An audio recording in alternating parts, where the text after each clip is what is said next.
Olá, meus amigos, vocês que estão chegando aqui pela primeira vez, sejam muito bem-vindos ao canal do Centro Espírita Irmã Rosa. Sintam-se acolhidos e retornem sempre que desejarem. Aqueles que acompanham as palestras, que possamos nos permitir aprender mais um pouquinho dos ensinamentos que o nosso mestre nos deixou. O tema desse mês é em comemoração ao centenário do Centro Espírita Irmã Rosa e ao aniversário do nosso Mestre Jesus. E o tema é CEIR, 100 anos aprendendo a viver com Jesus. Eu sou a Ana Luísa, colaboradora da casa, e hoje quem vai falar para a gente será a Marta Novis, colaboradora do GEFA, Grupo Espírita Francisco de Assis. E o título da palestra de hoje é a Parábola da Candeia. Mas antes nós vamos fazer a leitura de uma página e a nossa prece inicial. A página de hoje é do livro Fonte Viva, psicografada por Chico Xavier pelo Espírito Emmanuel, capítulo 81, A Candeia Viva. E há um destaque no livro de Mateus, capítulo 5, versículo 15, em que Jesus diz: ninguém acende a candeia e a coloca debaixo do módio, mas no velador, e assim alumia a todos os que estão na casa. Muitos aprendizes interpretaram semelhantes palavras do mestre como apelo à pregação sistemática e desvairaram-se com veementes discursos em toda parte. Outros admitiram que o Senhor lhes impunha a obrigação de violentar os vizinhos, utilizando-se de propaganda compulsória da crença, segundo o ponto de vista que lhes é particular. Em verdade, o sermão edificante e o auxílio fraterno são indispensáveis na extensão dos benefícios divinos da fé. Sem a palavra, é quase impossível a distribuição do conhecimento. Sem o amparo irmão, a fraternidade não se concretizará no mundo. A assertiva de Jesus, todavia, atinge mais além. Atentemos para o símbolo da candeia. A claridade na lâmpada consome força ou combustível. Sem o sacrifício da energia ou do óleo, não há luz. Para nós, aqui, o material de manutenção é a possibilidade, o recurso, a vida. Nossa existência é a candeia viva. É um erro lamentável despender nossas forças sem proveito para ninguém, sob a medida de nosso egoísmo, de nossa vaidade ou de nossa limitação pessoal. Coloquemos nossas possibilidades ao dispor dos semelhantes. Ninguém deve amealhar as vantagens da experiência terrestre somente para si. Cada espírito provisoriamente encarnado no círculo humano goza de imensas prerrogativas quanto à difusão do bem, se persevera na observância do amor universal. Prega, pois, as revelações do alto, fazendo-as mais formosas e brilhantes em teus lábios. Insta com parentes e amigos para que aceitem as verdades imperecíveis, mas não ouvides que a candeia viva da iluminação espiritual é a perfeita imagem de ti mesmo. Transforma as tuas energias em bondade e compreensão redentoras para toda a gente, gastando para isso o óleo da tua boa vontade, na renúncia e no sacrifício, e a tua vida em Cristo passará realmente a brilhar. Meus amigos, vamos orar. Vamos fechar os nossos olhos, elevar o nosso pensamento ao nosso amado Mestre Jesus, aos benfeitores espirituais desta casa de amor, que é a casa da Irmã Rosa. que possamos elevar o nosso coração em gratidão pela oportunidade de estarmos aqui, vivenciando essa possibilidade de aprendizado para que possamos mudar nossos pensamentos, nossos sentimentos e construir um dia a dia melhor. Obrigada, Mestre Jesus, por nos derramar esses bálsamos de luz e amor que nos confortam, que nos consolam e nos dão energia para a nossa vida. Que essas energias abençoem as palavras da Marta em mais esse dia de palestras e aprendizado. Que assim seja, graças a Deus. E agora, passo a palavra para a Marta. Amigos queridos, é sempre uma alegria muito grande quando nos encontramos para refletir acerca das coisas, dos ensinamentos que nos foram deixados pelo Mestre Jesus. Hoje nos foi pedido para refletirmos juntos acerca da parábola da candeia. Essa parábola foi escrita por 3 evangelistas, Lucas, Marcos e Mateus. Nós hoje vamos ficar com a interpretação de Lucas, que nos diz o seguinte: segundo ele, Jesus disse, ao povo que ninguém acendendo uma candeia coloque essa candeia escondida debaixo de um alqueire, que é preciso que se coloque essa candeia num velador, para que os que entram vejam a luz. Depois, Jesus também, segundo Lucas, nos diz que a candeia do corpo são os olhos.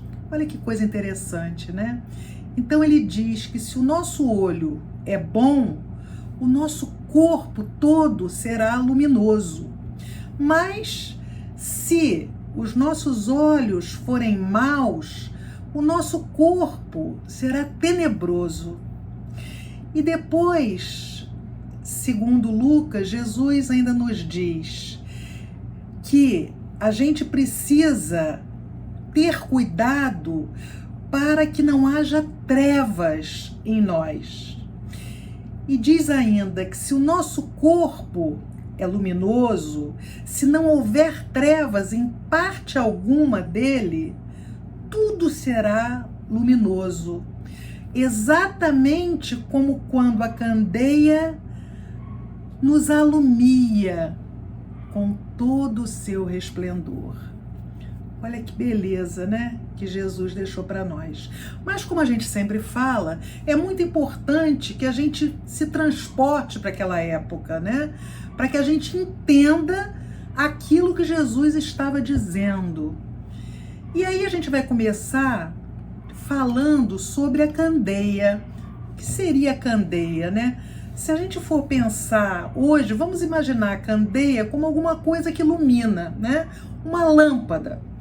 E a candeia ela era formada por um recipiente, ela tinha um lugar onde ficava o combustível e por um bico saía um pavio. Então era necessário que houvesse esse óleo, que na época esse combustível usado era o azeite, para que o pavio acendesse, e desse luz. Mas depois Jesus fala também no alqueire. E alqueire, como a gente conhece hoje, é uma medida de terra, Mas naquela época não era isso. Naquela época, alqueire era, vamos imaginar um latão. Era como se fosse uma lata que servia como medida para grãos. Então, quando grãos eram vendidos, se media naquele alqueire, naquele latão. Então aí a gente já começa a entender quando Jesus diz que a luz ela não deve ficar escondida embaixo de um alqueire, debaixo de um canecão, porque senão o que vai acontecer? Não vai haver luz, E ele fala que a gente deve colocar essa lâmpada num velador. E o que seria esse velador? O velador nada mais era do que um suporte de madeira, né? Onde essa candeia ficava, né, colocada para que então pudesse iluminar o ambiente. Então Jesus estava dizendo para a gente que a luz precisa ser mostrada. E aí vem a primeira pergunta, né, nosso primeiro questionamento. A que luz ele está se referindo? Que luz é essa? Quando a gente vai no Evangelho segundo o Espiritismo, lá no capítulo 24, no item 4, Kardec faz algumas observações acerca dessa candeia, né? Dessa parábola da candeia.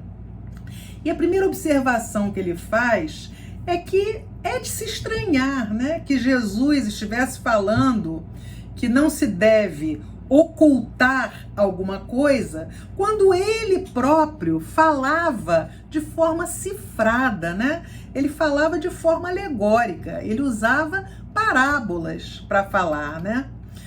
Mas o que Jesus falava sobre isso? Por que ele falava sob essa forma alegórica, né? Por que ele falava usando parábolas? Ele dizia que é porque os homens não estavam em condições naquela época de compreender muitas coisas. Então, o que ele fazia? Ele agia com aquele povo como se age com as crianças, né? Cujas ideias ainda não estão desenvolvidas, né? Então, na criança, as suas ideias ainda não estão desenvolvidas e elas não conseguem entender muitas coisas. E Jesus falava exatamente aquele povo como se estivesse falando com crianças, né? Então, quando ele diz que não se deve pôr a candeia debaixo do alqueire, mas sobre o velador, né? Ele está dizendo que a importância disso é que todos precisam ver essa luz. Então, ele está dizendo que essa luz são os ensinamentos. Só que esses ensinamentos, eles precisam ser proporcionais à inteligência daquele que se está desejando instruir.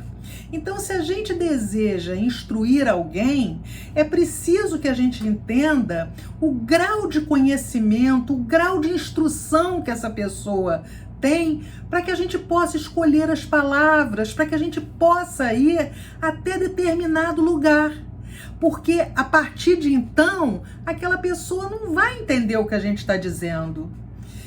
E uma observação, né, que eu achei muito interessante, que está lá no Evangelho segundo o Espiritismo, é quando está dito que há pessoas a quem uma luz, por demais viva, quer dizer, se a gente despeja, né, um conhecimento muito grande sobre alguém, esse conhecimento, ao invés de esclarecer, ele pode fazer com que a pessoa fique deslumbrada.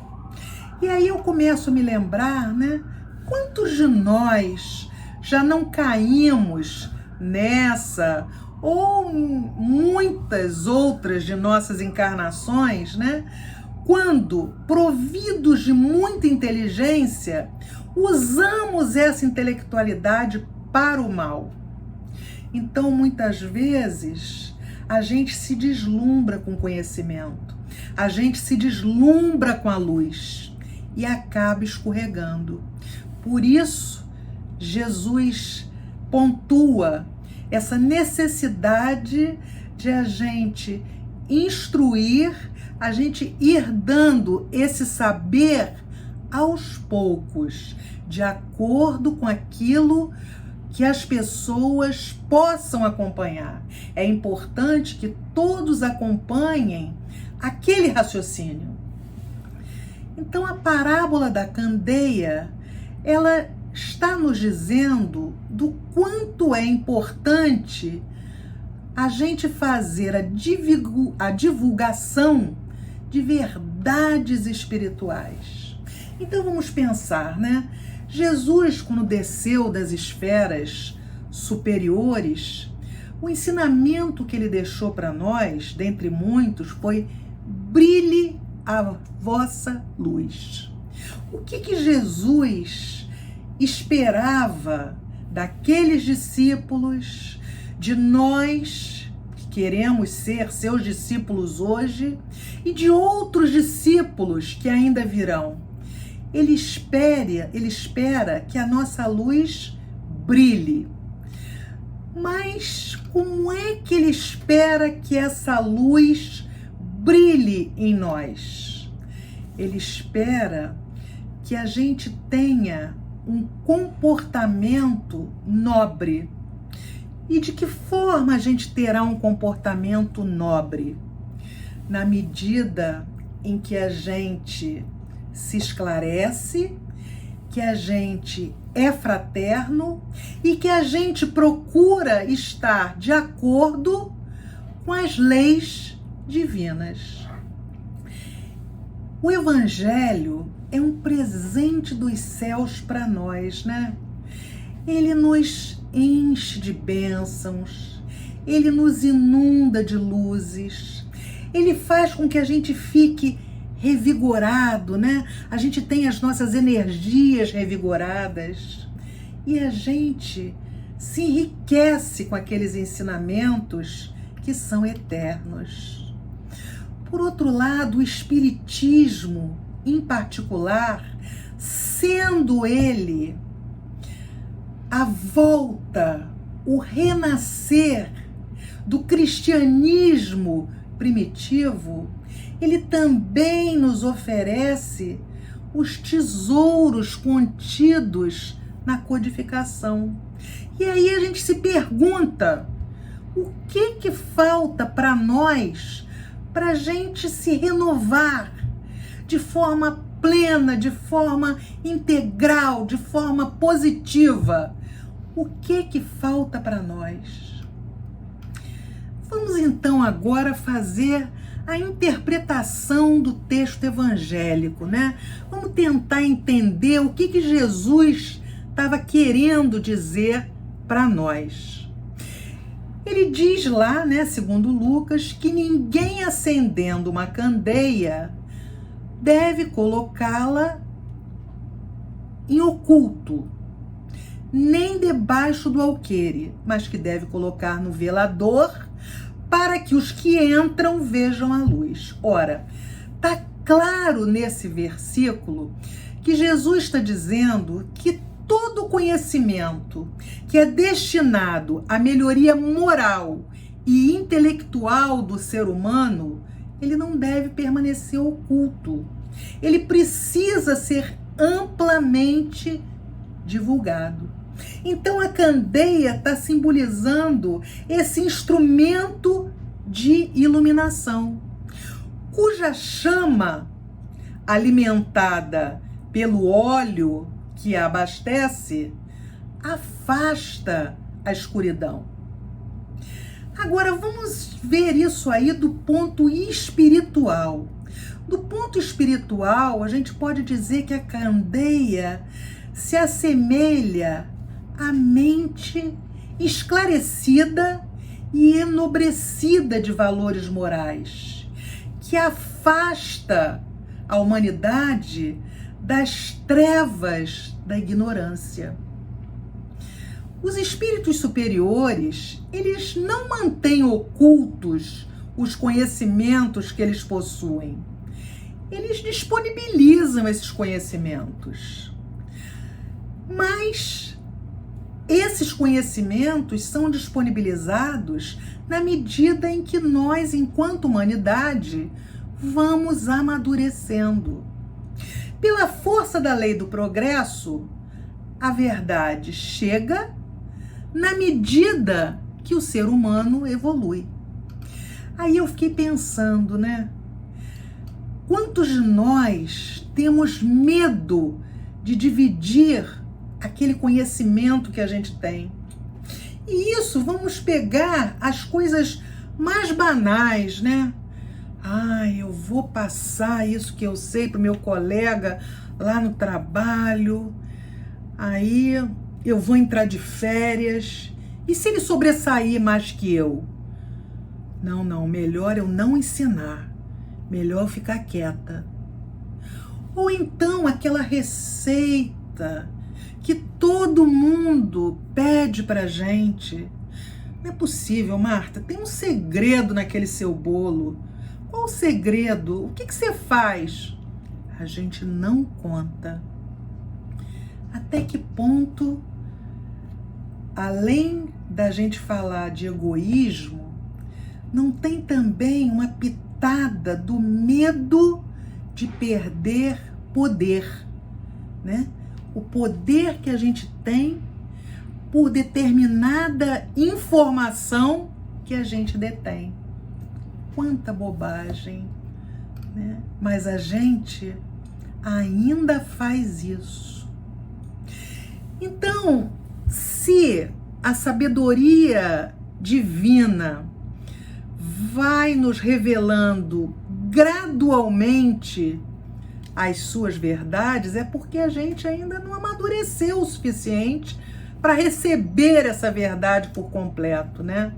Então não é que a espiritualidade mantém essas verdades embaixo do alqueire, né? Embaixo lá daquele canecão, como eu falei, que serve de medida. Não. A espiritualidade, na verdade, ela deixa separada aquilo ali e vai dando para a gente à medida que a gente vai evoluindo. Mas nós, egoístas que somos, muitas vezes, e não nos esqueçamos que nós não estamos falando de nós hoje. Quando a gente fala de nós hoje, a gente está falando nós enquanto espíritos imortais que somos. Então, quanto será que a gente não se aproveitou das coisas, das verdades que nos foram reveladas ao longo de muitas encarnações, e talvez nessa também, não sei, cada um de nós é um. E para não perdermos poder ou para podermos manipular as massas, nós escondemos esse conhecimento. Quantas vezes será que não fizemos isso? Egoísmo e poder, né? Então, tudo que se encontra oculto, ele vai ser descoberto um dia. A gente tem o hábito de dizer, né, que toda mentira um dia é descoberta, né? Tudo que está oculto, da mesma forma, será um dia revelado. A gente não pode esquecer que a gente, na medida que evolui, vai também galgando mundos mais evoluídos. E nesses mundos mais evoluídos, nós teremos condições de compreender certas verdades que hoje não conseguimos entender. Porque, afinal, aqui na Terra, nós nos encontramos ainda em pleno nevoeiro. As leis divinas, elas devem ser expostas por aqueles que tiveram a felicidade de conhecê-las. Pois sem esse conhecimento, a marcha da evolução humana fica paralisada. Agora, nós precisamos prestar atenção porque nem todos estão predispostos a acolher a luz. Por isso, a gente tem que ter muito cuidado. Quem já detém algum conhecimento, a gente precisa passar esse conhecimento com muita naturalidade, né? E observem, agora nós estamos falando no campo espiritual. É preciso que essas verdades espirituais sejam passadas não com orgulho, com soberba, eu sei mais do que você, então olha, eu vi isso nesse livro, eu vi isso naquele outro, eu sei disso, eu sei daquilo. Não. A gente precisa procurar passar aquilo que a gente já amealhou com muita naturalidade, para que aqueles que estão ao nosso lado sintam vontade de aprender. Então é preciso que essa chama do conhecimento, ela chegue até o outro como uma chama abençoada. Manda a prudência, entretanto, que a gente gradue a transmissão de todo e qualquer ensinamento, como a gente já falou, a capacidade de assimilação daquele a quem se quer instruir. Não nos esqueçamos que uma luz muito intensa, ao invés de instruir, pode fazer com que o outro se deslumbre. E aí esse conhecimento para ele vai ser um elemento, uma pedra de tropeço. Da mesma forma que seria uma insensatez, a gente explicar álgebra para quem nem sabe a tabuada, é também extremamente uma atitude insensata a gente pregar códigos morais elevadíssimos para quem ainda está naquele estágio primitivo. Essa é a razão de Jesus colocar parte dos seus ensinos, aqueles mais complexos, sob o véu do símbolo. O Espiritismo hoje, ele projeta luz sobre uma imensidade de coisas que estavam ocultas para nós. Agora, os espíritos vêm lançando essas verdades de forma prudente para cada um de nós.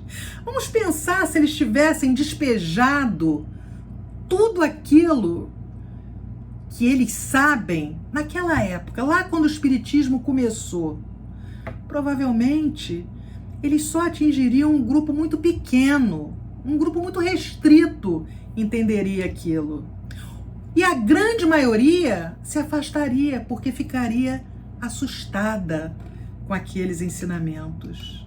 Os espíritos ainda não nos dizem tudo, só dirão no momento oportuno, porque cada coisa tem seu momento certo. Vamos lembrar que Kardec disse para nós que quando uma verdade nova for aparecer, quando a espiritualidade quiser nos mandar alguma coisa nova, ela vai mandar esse esclarecimento através de vários espíritos em vários centros espíritas sérios ao redor do mundo. Então, as mesmas informações chegarão até nós, só que por espíritos diferentes, em lugares diferentes. É muito importante que a gente não se esqueça disso. Mas Jesus também fala que a candeia do corpo são os olhos, O que será que ele estava querendo dizer com isso?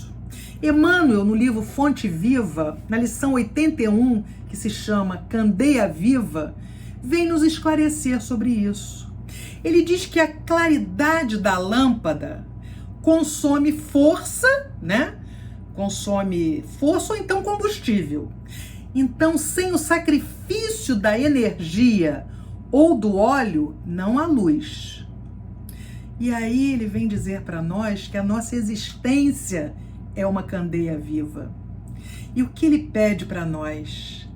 Que a gente não coloque as nossas possibilidades em lugares onde essas possibilidades não terão proveito algum.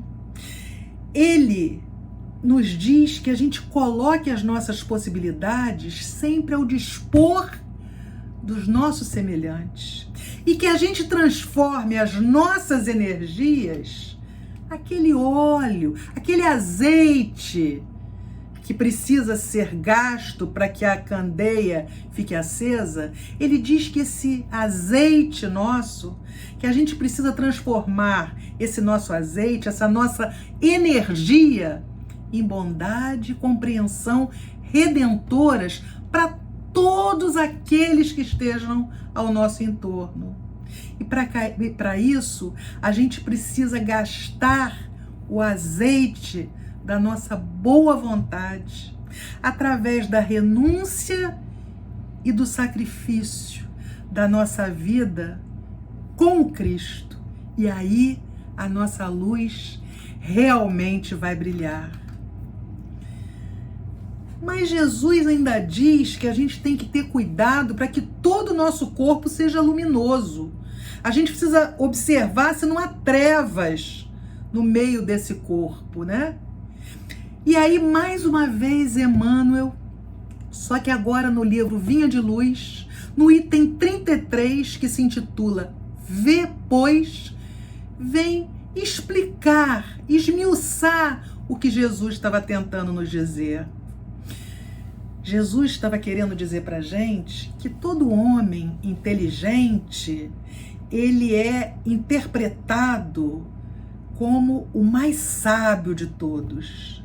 Mas que a gente precisa prestar bastante atenção nisso, porque em todos os lugares há criaturas inteligentíssimas, mas que são oportunistas, são pessoas prontas para o golpe do interesse inferior.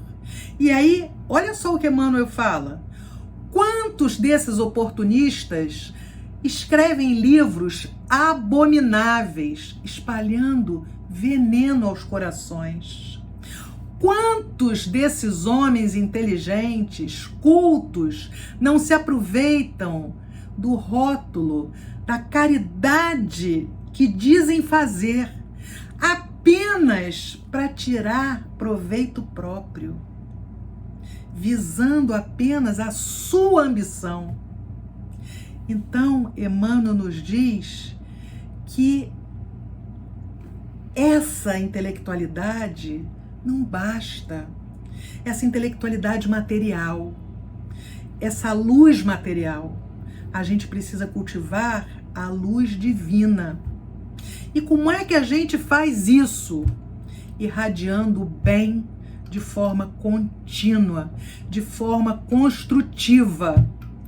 E aí ele faz a nós um pedido, que a gente preste atenção se essa pretensa claridade que a gente acha, né, na verdade que tem, na verdade não é sombra da cegueira espiritual que nós trazemos em nós.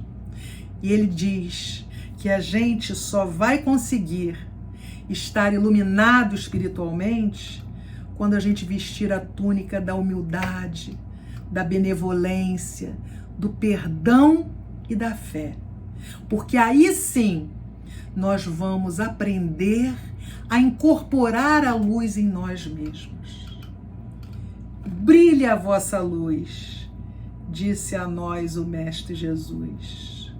Nossas obras, nosso exemplo, são as irradiações dessa luz.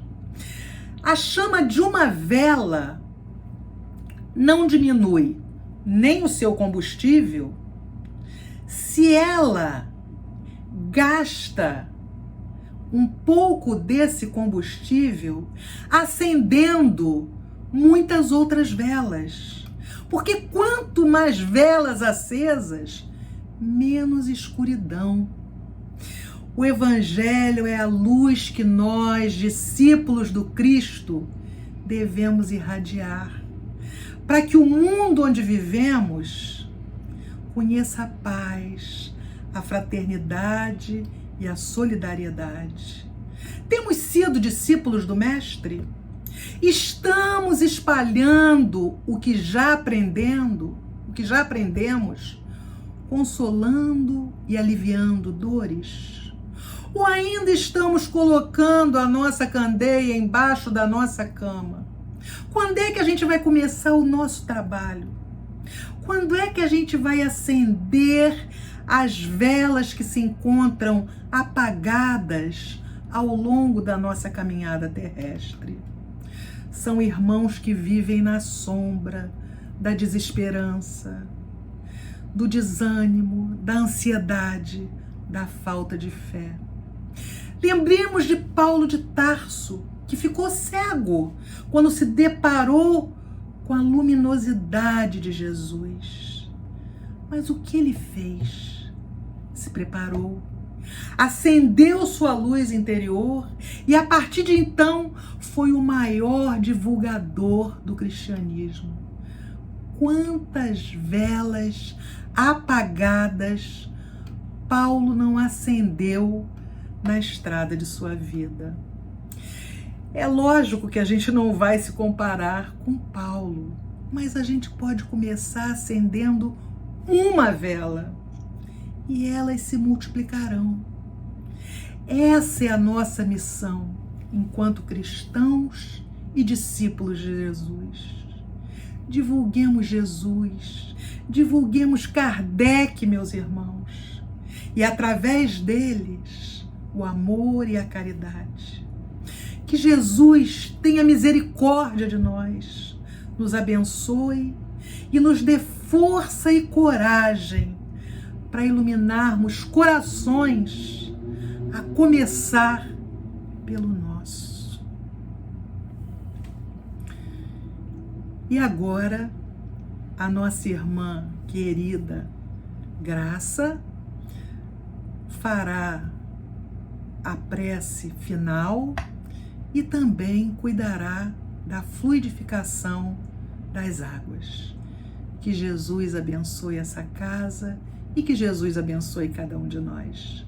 Pai de infinito amor, mais uma vez nos reunimos através da internet para estudar o Evangelho de Jesus e encerramos as nossas reflexões com os nossos corações repletos de gratidão e paz. Agradecemos ao esforço dos Espíritos bondosos em nos amparar e nos emprestar a condição necessária à compreensão do tema abordado. Pai amado, nós te agradecemos a todas as oportunidades que nos foram oferecidas durante este ano para crescer em tua direção. Abençoa os nossos corações, ainda tão infantis e imaturos, com a esperança da felicidade futura. Irmã Rosa, estrela que nos guia, permite, querida irmã, que os espíritos trabalhadores de nossa casa possam adentrar em nossos lares, envolvendo todos os recantos com a luz da paz e da harmonia, encontrando porventura irmãos carentes, que eles sejam recolhidos e amparados. Na condição de pedintes de luz, humildemente estendemos as nossas mãos para receber o pão da salvação. Empresta-nos a coragem de lutar em benefício da educação das nossas imperfeições, mas estendemos a paz que nos envolve, que experimentamos neste momento, a todos os carentes de amor da ordem que ora nos acorda. Irmã Rosa, dedicada mãe de todos nós, apresentamos as águas para serem fluidificadas, rogando que nelas sejam depositadas os fluidos necessários ao nosso equilíbrio. Encerramos, tendo a certeza que a luz, a paz e a harmonia irá permanecer nos nossos corações. Muita